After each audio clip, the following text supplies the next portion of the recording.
வணக்கம்.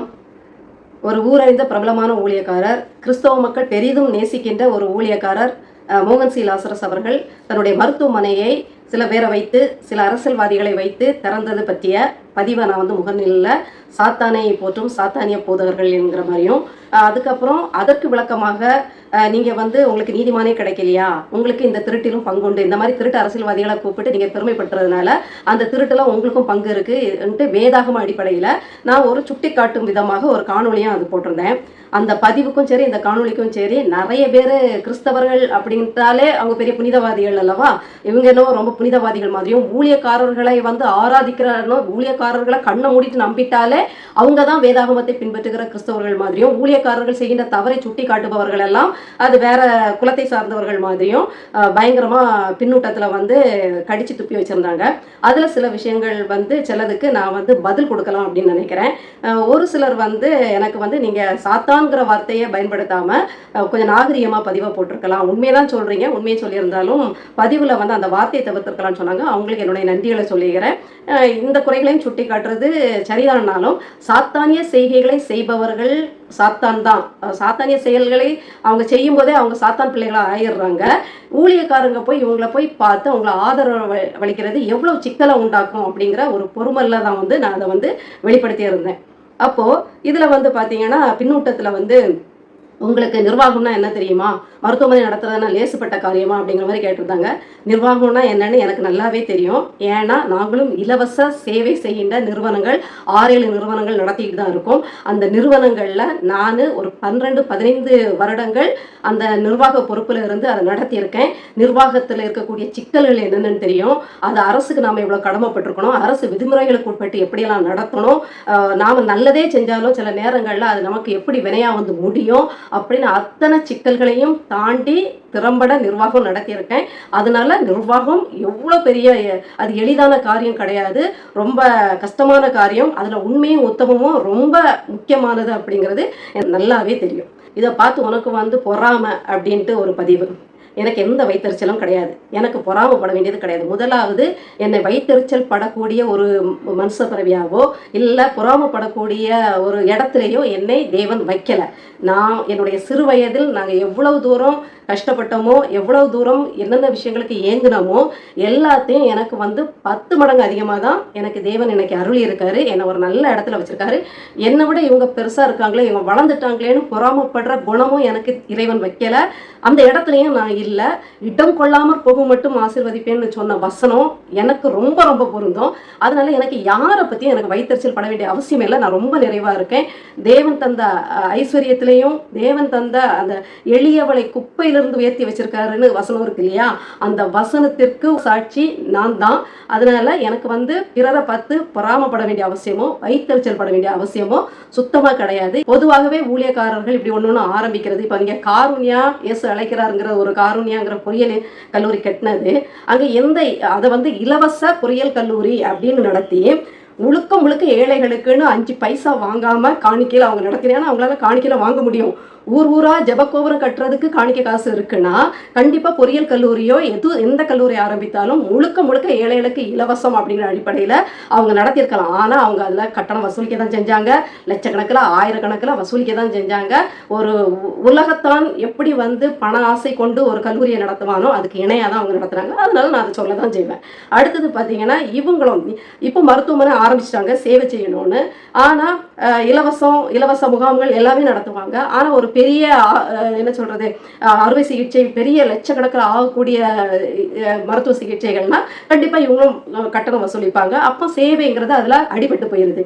இப்போ முழுக்க முழுக்க சில நேரங்கள்ல சேவை ஆரம்ப காலகட்டத்தில் வச்சாலும் போக போக திருப்பி கட்டணத்தை வாங்குறத கண்கூடா நாங்க பார்த்துருக்கோம். எத்தனையோ மிஷினரி ஹாஸ்பிட்டல்கள் இலவசமா ஆரம்பிச்சது இன்னைக்கு தனியாருக்கு இணையாக கட்டணம் வசூலிக்கிறாங்க. அதனாலதான் இது ஒரு வியாபாரமா தான் பார்க்கப்படுது. இது ஒரு பெரிய நல்ல நோக்கம்னு சொல்ல முடியாது அப்படிங்கிற ரீதியில அதை சொல்லியிருந்தேன். முக்கியமா நான் சொல்ல வந்தது வேற. அதை நான் இந்த காணொலியில எந்தெந்த இடத்துல சொல்லணுமோ அது வழியா நான் சொல்லிக்கிறேன். ஊழியக்காரரை குறை சொல்ற நீ ஓகேமா அப்படிங்கிற ஒரு வார்த்தை, நான் யோக்கியமா இல்லையான்னு என்ன தெரிஞ்சவங்க சொல்லுவாங்க. என்னை பற்றி இப்போ முன்ன பின்ன தெரியாதா உங்களுக்கு என்னை பற்றி தெரியாது. நான் யோக்கியமாக இருக்கேனா, நான் எப்பேற்பட்டவன், என்னுடைய குணம் என்ன, என்னுடைய செயல்பாடுகள் என்ன, நான் எப்படி நடந்துக்குவேன் அப்படிங்கிறது கண்டிப்பாக எங்கேயோ இருந்து பார்க்குற உங்களுக்கு தெரியாது. ஆனால் என்னை அறிந்தவர்களுக்கு தெரியும், என்னுடைய சுற்றத்தாருக்கு, உறவினர்களுக்கு, நெருங்கி என்னோட இப்போ பழகுறவங்களுக்கு நான் யோக்கியமாக இல்லையாங்கிறது தெரியும். அப்படி என்கிட்ட அயோக்கியத்தனத்தை பார்த்தாங்கன்னா அவங்க என்னை கடிஞ்சிக்குவாங்க, நான் திருத்திப்பேன். கண்டிப்பாக என்கிட்ட தவறு இருந்தால் கண்டிப்பாக என்னுடைய நண்பர்களோ, உற்றார்களோ, உறவினர்களோ சொல்ல தான் செய்வாங்க, கடிந்து கொள்ள தான் செய்வாங்க. அப்படி அவங்க நியாயமான கடிந்து கொள்ளுதல் இருந்தால் நான் ஏற்றுக்க தான் செய்வேனே தவிர ஒன்றும் பண்ண முடியாது. அப்போ நீங்கள் ஏன் வந்து ஒரு ஊழியக்காரரை சொல்கிறீங்க அப்படின்னா அவருடைய செயல்பாடு தெரியுது. அவருடைய செயல்பாடு ஒரு அநீதியாளர்களை, நேர்மையற்றவர்களை, அரசியலில் உட்கார்ந்துக்கிட்டு தமிழக மக்களை சூறையாடுபவர்களை ஆதரிக்கிற விதத்தில், அவர்களை பெருமைப்படுத்தும் விதத்தில் அவர் இந்த காரியத்தை, இந்த செயல்பாட்டை செய்தது தெரியுது, கண்கூடா தெரியுது. அதனால நான் சொல்கிறேன். இது தெரியலை, இவர் அதை செய்யலைன்னா நான் இதை பற்றி பேச போகிறதே இல்லை. நீ சாணி அள்ளு, நீ வந்து சாணி ஆராய்ச்சி பண்ணு, அவர் வந்து மருத்துவமனை கட்டிட்டு போவார் அப்படின்னு. இந்த கைகள் சிறு வயதில் அடுத்த வீட்டில் போய் சாணி அள்ளி இருக்குது, தரையை இதே கைகள் அதே சாணியை வச்சு மெழுகியும் இருக்குது. அதில் சாணி அள்ளுறதோ சாணியோட அவசியம் புரிகிறதோ எனக்கு ஒன்றும் புதுசு கிடையாது.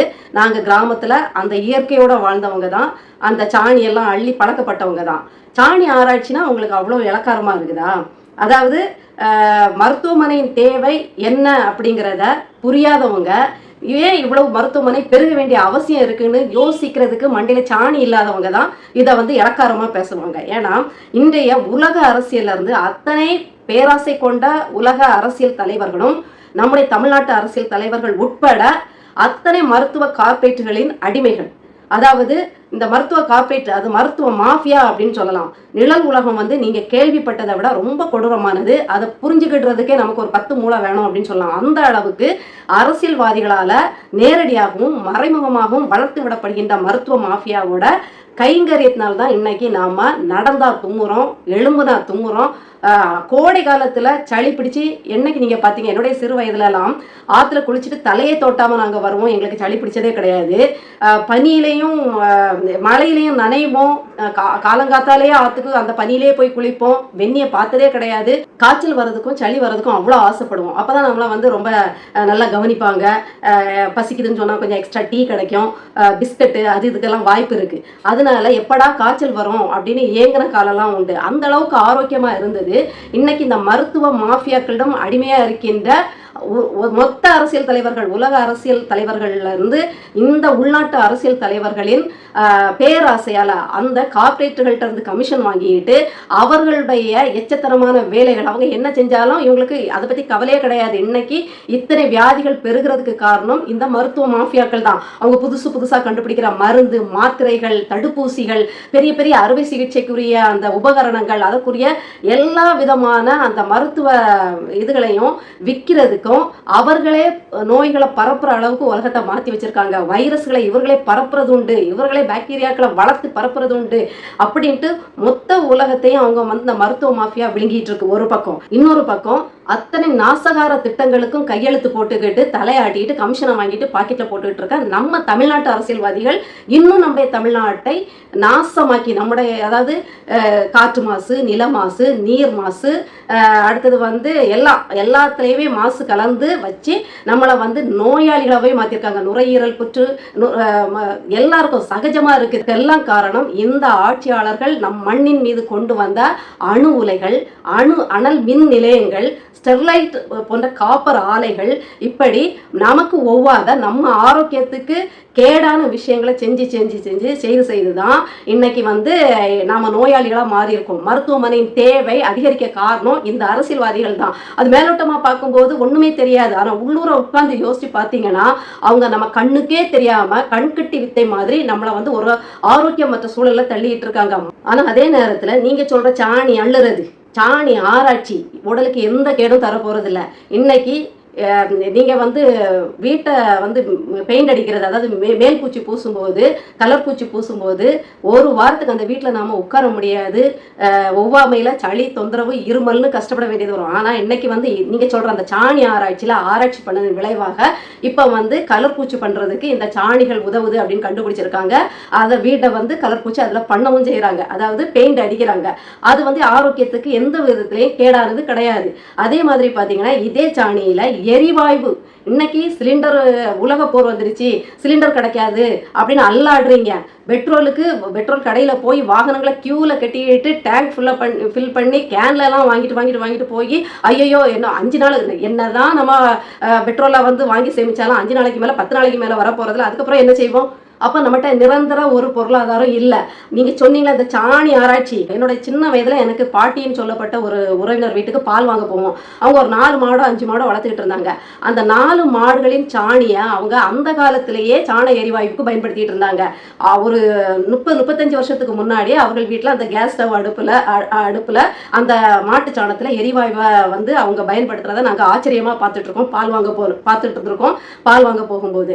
அப்போது 4 மாடு வளர்க்குற வீட்டில் அந்த வீணா போகுதுன்னு நினைக்கிற அந்த சாணம் மூத்திரத்தின் மூலமாக ஒரு வீட்டுக்குண்டான எரிவாயுவை நாம் வந்து பயன்படுத்த முடியும் ஆரோக்கியமான முறையிலனா, அப்போ அரசே இந்த ஆட்டுப்பண்ணை மாட்டுப்பண்ணை விவசாய நிலங்களில் வீணாக போன நிலங்களை ஒன்று சேர்த்து தரிசு நிலங்களை வந்து புதுப்பிச்சு அது நல்ல வளமான நிலங்களாக மாற்றி கைவிடப்பட்ட நிலங்களை எல்லாம் ஒன்று சேர குவிச்சு இந்த அரசு ஆடு மாடு பண்ணைகள் வளர்க்கும்போது அதிலிருந்து வருகின்ற அந்த சாணத்திலிருந்து எவ்வளவு தூரம் எரிவாயு எடுக்கலாம். அப்புறம் ஆடு மாடு இறைச்சிக்காக வெட்டப்பட்ட கழிவுகள், மீன் கழிவுகள், ஏன் மனித கழிவுகளிலிருந்தே எரிவாயு எடுக்கலாம்.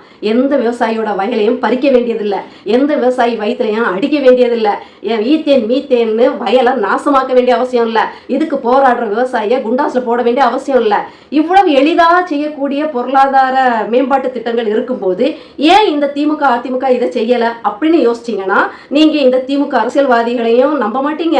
அதுக்கு ஆதரவு கொடுக்கக்கூடிய ஊழியக்காரர்களுடைய குணாதிசயம்னு உங்களுக்கு புரிஞ்சிருக்கும். அவங்க தப்பே செஞ்சாலும் அது கடவுள் பார்த்துப்பாரு, நீங்கள் உட்காந்து ஜெபிங்கம்மா, கிறிஸ்தவங்க ஜெபிக்க தான் செய்யணும் அப்படின்னு.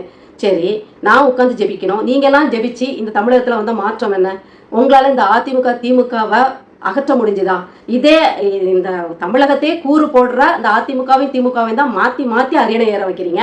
குறிப்பாக கிறிஸ்தவர்கள் திமுக தான் அப்படின்ட்டு நம்பி ஏமாந்து போய், அதுவும் இந்த சிஎஸ்ஐ மக்கள் எஸ்ரா சகுனம் ஐயா அவர்கள் இந்த திருட்டு கும்பலை ஆதரிச்சதுனால அதை அப்படியே கண்மூடித்தனமாக நம்பி இவங்க தான் நம்மளை பாதுகாக்கிறாங்க போல அப்படின்ட்டு அவங்களுக்கு ஓட்டு போட்டு வந்தீங்க. மோகன் சி லாசரஸ் அவர்கள் கனிமொழி அம்மையார் அவர்களை வந்து ரிப்பன் வெட்டுறதுக்கு கூப்பிட்டுருக்காரு இல்லையா? இதே கனிமொழி அம்மையார் எடப்பாடியார் ஆட்சி காலத்தில் டாஸ்மாக மூடுங்க, இளம் விதவைகள் அதிகமாயிட்டாங்க அப்படின்னு கூப்பாடு போட்டவங்க தான்.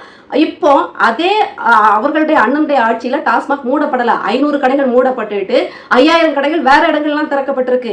டாஸ்மாகால இளம் விதவைகள் எடப்பாடியார் ஆட்சி காலத்தை விட இந்த ஆட்சி காலத்தில் பெருகி இருக்காங்க. இந்த போதையினால பெண் குழந்தைகள் பள்ளிக்கூட சீருடையில போய் அதை வாங்கி குடிச்சு சீரழிஞ்சு போகுது. அவ்வளவு பாலியல் வன்கொடுமைகள் கொலைகள் நடந்துகிட்டு இருக்கு. நீங்க உண்மையிலே நல்ல ஊழியக்காரராக இருந்தா அவர்களை பார்க்கும்போது நீங்க எடப்பாடியார் ஆட்சி காலத்துல டாஸ்மாக்கு எதிராக பேசுனீங்களேம்மா, இப்போ உங்க அண்ணன்ட்ட சொல்லி இதை நிறுத்திருக்க வேண்டியதானேன்னு உங்களால கேட்க முடிஞ்சுதா? அதுக்கு தைரியம் இருந்ததா? உங்களுக்கு யோவான் ஸ்நாபகன் போல ஏரோது ராஜாவை தட்டி கேட்கக்கூடிய தைரியம் இருந்துச்சா? உங்களுக்கு தாவீதை தட்டி கேட்ட நாத்தான் வேல் மாதிரி உயிரே போனாலும் பரவாயில்ல நீ தப்பு செய்யறன்னு சொல்றதுக்குள்ள அந்த துணிவோ தைரியமோ இருக்குதா? மாறா சாத்தானிய செயல்களை செய்கின்ற அவர்களை கூப்பிட்டு வந்து பெருமைப்படுத்துறீங்க. இவர்களை பெருமைப்படுத்துவது சாத்தானை பெருமைப்படுத்துவதற்கு சமம். அதனாலதான் அந்த பதிவை நான் அப்படி போட்டேன். எல்லாம் ஒட்டுமொத்த கிறிஸ்தவர்களும் சேர்ந்து ஜெபிச்சிருந்தீங்கன்னா ஸ்டாலின் ஐயா திருந்திருக்க மாட்டாரா? கருணாநிதி அவர்கள் திருந்திருக்க மாட்டாங்களா? உதயநிதி ஸ்டாலின் அவர்கள் திருந்திருக்க மாட்டாங்களா? கனிமொழி அம்மையார் திருந்திருக்க மாட்டாங்களா? அத்தனை திமுக அமைச்சர்கள், கவுன்சிலர்கள், எம்எல்ஏக்கள் திருந்திருக்க மாட்டாங்களா? அப்போ உங்க ஜெபத்துல ஒரு குறை இருக்கு, அப்படிதானே? நீங்க சரியா ஜெபிக்கல. நீங்க ஜெபிக்க மாட்டீங்க. நாட்டை யார் ஆண்டா என்ன, நாம திமுகவை தான் ஓட்டு போடணும் கண்மூடித்தனமா திமுகவை ஆதரிப்பீங்க. அதாவது கொள்ளையர்களையும் ஊழல் பெருச்சாளிகளையும் நீங்க ஆதரிப்பீங்க. ஏழை எளிய மக்களை பத்தி கவலையே கிடையாது. சாலை எப்படி இருந்தா என்ன, குடிச்சு எவன் செத்தா என்ன, விவசாயிகள் எப்படி பாடா போனா என்ன, கல்வி கற்க முடியாமல் நீட் தேர்வை எதிர்கொள்ள முடியாம எவன் தற்கொலை பண்ணி செத்தா என்ன அப்படிங்கிற மாதிரி நீங்க உட்கார்ந்துட்டு இருப்பீங்க, ஜெபிக்க மாட்டீங்க. நீங்க எல்லாம் உண்மையும் உத்தவமா ஜெபிச்சிருந்தா இன்னைக்கு இவங்க தெரிஞ்சிருக்க மாட்டாங்களா? என்னுடைய பாரம் என் கண்ணுக்கு பட்ட அவலத்தை பேசுறது, நான் பேசுறேன். எனக்கு எனக்கு என்னுடைய சேவையாவோ இல்லை என்னுடைய ஊழியமாவோ நான் அதான் கருதுறேன். ஐயோ, நம்முடைய மார்க்கத்தில் உள்ளவங்களே இப்படி தப்பு தவறுமா இருக்காங்களே, முதல்ல என் வீட்டு கலையை தானே நான் சரி பண்ணணும், என் வயலில் உள்ள கலை பிடிங்கிட்டு தானே நான் அடுத்தவங்களோட குறைய பேசணும் அப்படிங்கிறதுக்காக நான் என் மார்க்கத்தில் உள்ள தவறுகளை சுட்டி காட்டுறேன். ஈஷா மையத்தில் வந்து சத்குருங்கிறவர் கஞ்சா வியாபாரி, அங்கே வந்து பாலியல் இதுகள்லாம் நடக்குது, அங்கே வந்து போதைக்கு அடிமையாக்கி தான் அவங்க ஆடுறாங்கலாம் பதிவு போடும்போது உங்களுக்கு குழுன்னு இருக்கு இல்லையா? எத்தனை கிறிஸ்தவர்கள் இதை ஷேர் பண்ணுறீங்க, எத்தனை கிறிஸ்தவர்கள் பதிவு போடுறீங்க? அப்புறம் வந்து அந்த சாமியார் வந்து இதில் சிக்கிட்டாரு, நித்யானந்தா வந்து ஒரு மோசடி பேர் வழி, அவர் வந்து சாமியாரே கிடையாது, அவர் வந்து ஒரு பாலியல் விளையாட்டுக்காரரு, அவர் வந்து பெண்கள் விஷயத்தில் அப்படி இப்படின்னு வரும்போது மட்டும் அவ்வளோ பேசுனீங்க, அவ்வளோ ஷேர் பண்ணீங்க, அவ்வளோ பதிவுகள் போட்டீங்க. எத்தனை பேர் உங்களுக்குள்ளேயே எவ்வளோ இவங்களே இப்படி தானே திட்டிருப்பீங்க, போலி சாமியார் அப்படிலாம் திட்டிருப்பீங்க. அப்போ இந்து சாமியார்கள் இந்து இது கடவுளை கும்பிடுறவங்க வந்து தப்பு செஞ்சா கிறிஸ்தவர்கள் நீங்க அதை வந்து கண்டிப்பீங்க, பரப்புவீங்க, பொது வெளியில பேசுவீங்க. ஆனா கிறிஸ்தவ போதகர்கள் வந்து தவறு செஞ்சா மட்டும் அப்படியே அமைக்கிறணுமா, ஜெபிச்சிடணும். அப்ப மட்டும் நாங்க 4 கதவையும் போட்டி அறையின் கதவுகளை போட்டிட்டு ஜெபிக்கணும், கமுக்கமா இருக்கணும். நீங்க எல்லாம் எப்படிப்பட்ட கிறிஸ்தவர்கள் தெரியுமா?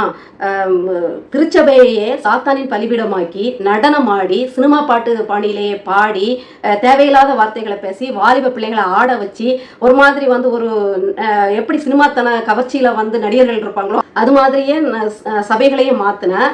அது மட்டும் இல்லை, மனைவி இருக்கும்போதே இன்னொரு பெண்ணிடம் தவறான உறவு வைத்திருந்த ஜான் ஜபராஜுங்கிற ஒரு கோமாளியையே நீங்கள் தீர்க்கதரிசி, அவருக்காக ஜெபிக்க வேண்டும், அவரை வந்து கைது பண்ணிட்டு போகிறாங்க, ஒரு தப்பு பண்ணிட்டாருன்னு.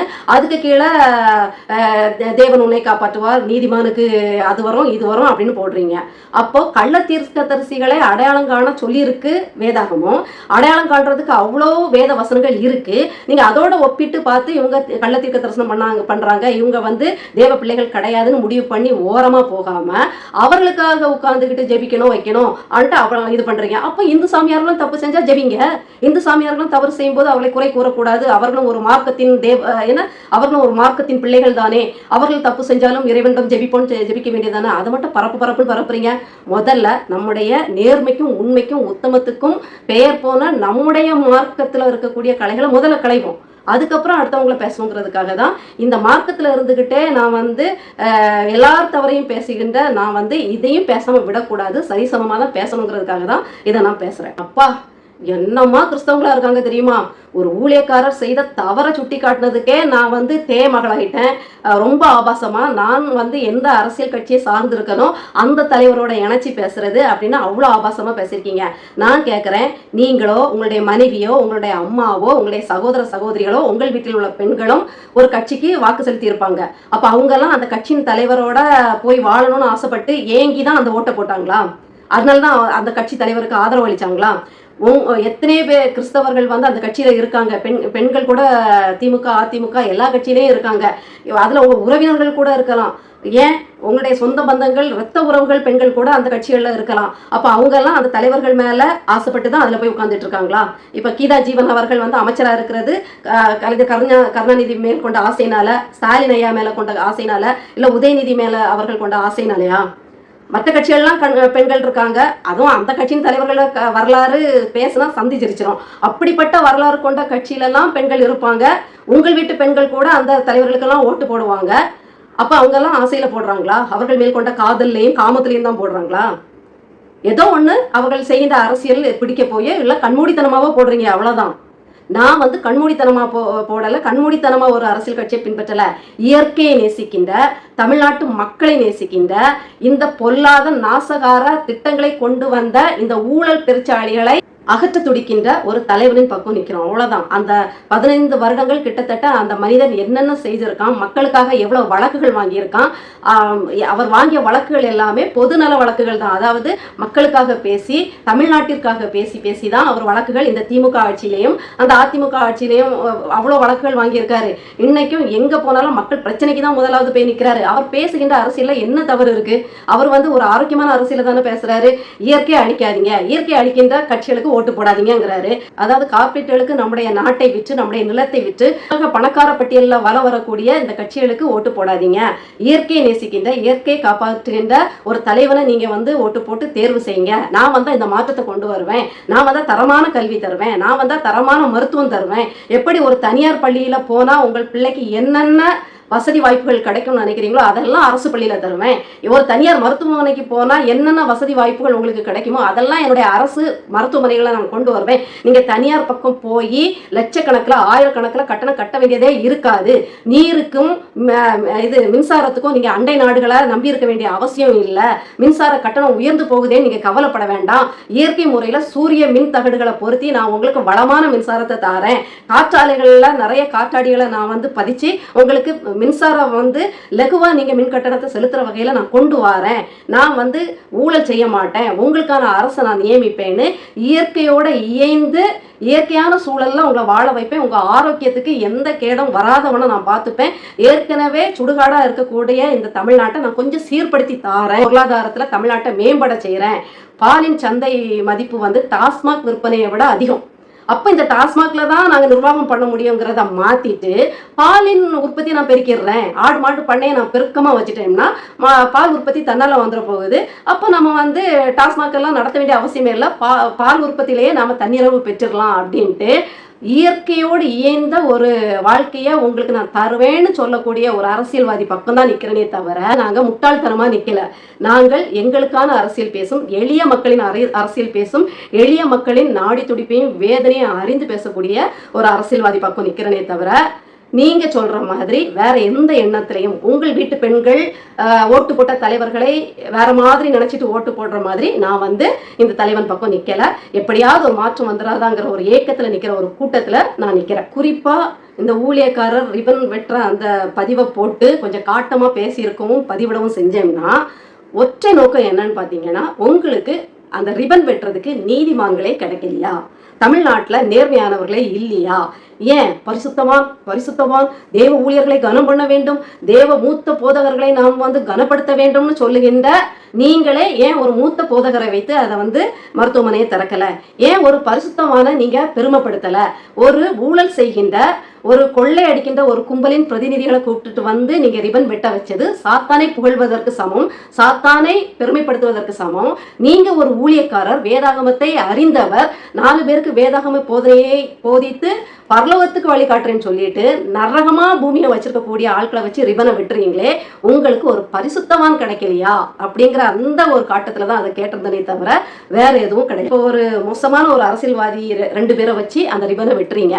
அப்போ உங்களை பின்பற்றும் கண்மூடித்தனமாக வேதாகமத்தை பின்பற்றாமல் வேதாகமத்தை சுமக்கின்ற உங்களை பின்பற்றும் லட்சக்கணக்கான மக்கள் இதை பார்த்துக்கிட்டு நம்முடைய பாஸ்டர் இந்த அரசியல் கட்சியை தான் ஆதரவளிக்கிறாரு, நம்முடைய போதகர் இந்த கட்சிக்கு தான் ஆதரவு சொல்றாரு, இதைதான் எஸ்ரா சர்க்கரும் அவர்களும் பண்ணி நாசமாக்குறாரு, இந்த ஊழியக்காரர் இவரை சந்திக்கிறாரு, அப்போ நம்ம இவருக்கு தான் ஓட்டு போடணும் அப்படின்ட்டு நீங்க ஒருத்தர் ஓட்டு போட்டு தப்பு பண்ணா பரவாயில்ல, லட்சக்கணக்கான மக்களை தவறான ஓட்டு போட வைக்கிறதுக்கு காரணமாகி ஏழை எளிய மக்களின் வயிற்றுல அடிக்கிறீங்க அப்படிங்கிற அந்த ஆதங்கத்துல தான் அதை சொன்னனே தவிர வேற எதுவும் கிடையாது. இவங்களோட ஆட்சி முறை தெரியாதா, இவங்க என்னென்ன அநியாயம் பண்றாங்கன்னு தெரியாதா, டாஸ்மாக் சாராய ஆலை இவங்க எல்லாம் வச்சிருக்காங்க, சாராய காய்ச்சறது நியாயமா, காய்ச்சற ஆலைகளை வச்சு நடத்துறது நியாயமா, அரசே சாராயம் விற்கிறது நியாயமா, டாஸ்மாக் நடத்துறது வேதகத்தின்படி நியாயமா? அப்போ அதை விற்கிற பிரதிநிதிகளை நீங்க மகிமைப்படுத்துறீங்கன்னா யாரை மகிமைப்படுத்துறீங்க?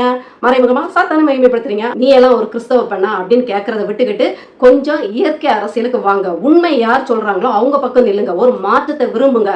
இவங்களுக்கு இந்த 2 பேருக்கு தான் மாத்தி போடணும் என்ன சட்டமா? உலகத்துல தமிழ்நாட்டிலேயே திமுக அதிமுக தான் மாத்தி வரணுமா? 3வது ஒருத்தர் அங்க என்ன செய்யறாங்கன்னு பார்க்க வேண்டாமா? ஒரு 10 வருஷம் ஒரு மனுஷன் கத்தி எதையோ சொல்றாரு, அது சொல்றது எல்லாமே உண்மையா இருக்குது. மனித குலத்துக்கு எதிரான எதையும் அவர் சொல்லல, மனிதன் திறம்பட சிறப்பாக வாழ்றதுக்குள்ள திட்டங்களை தான் அவர் சொல்றாரு. அதை நீங்க புரிஞ்சிக்காம உட்காந்துட்டு அந்த அரசியலையும் குறை சொல்லிட்டு அந்த அரசியல் பயணிக்கிறவரையும் குறை சொல்றீங்கன்னா என்ன அர்த்தம்? முதல்ல கிறிஸ்தவர்கள் வேதாகமத்தின் அடிப்படையில நீங்க ஒரு தெளிவுக்கு வாங்க. நீங்க யாரை தேர்வு செய்யணும், யாருக்கு அதிகாரத்தை கொடுக்கணும் அப்படிங்கிற ஒரு முடிவுக்கு வந்துட்டு அதுக்கப்புறமா என்ன சொல்லுங்க. சாத்தியம் இல்லாத பேசுறாருன்னு மட்டும் தயவு செய்து சொல்லாதீங்க. மெழுகுவர்த்தியை எரிச்சிட்டு இருந்த காலத்துல மின்சார விளக்குங்கிறது சாத்தியம் இல்லதான். ஆனா அதையும் ஒருத்தர் கண்டுபிடிச்சாரு. ஒருத்தரை நேர்ல பார்த்தாதான் பேச முடியும் அப்படிங்கிற இருந்த காலத்துல நாம உட்கார்ந்த இடத்துல பேசுறது அப்படிங்கிறது சாத்தியம் இல்லதான். ஆனா அதை சாத்தியமாக்கி காட்டினாரு ஒரு விஞ்ஞானி. அப்ப நம்முடைய அடிப்படை ஆதாரமானது எதுவோ அதுலயே நாம வளர்ச்சி அடையலாம், அதுதான் வளர்ச்சி அப்படின்னு சொல்றாரு. அவர் மட்டும் சொல்லல, அத்தனை அறிஞர்களும் அதான் சொல்றாங்க, அத்தனை உலக வல்லுநர்களும் அதான் சொல்றாங்க.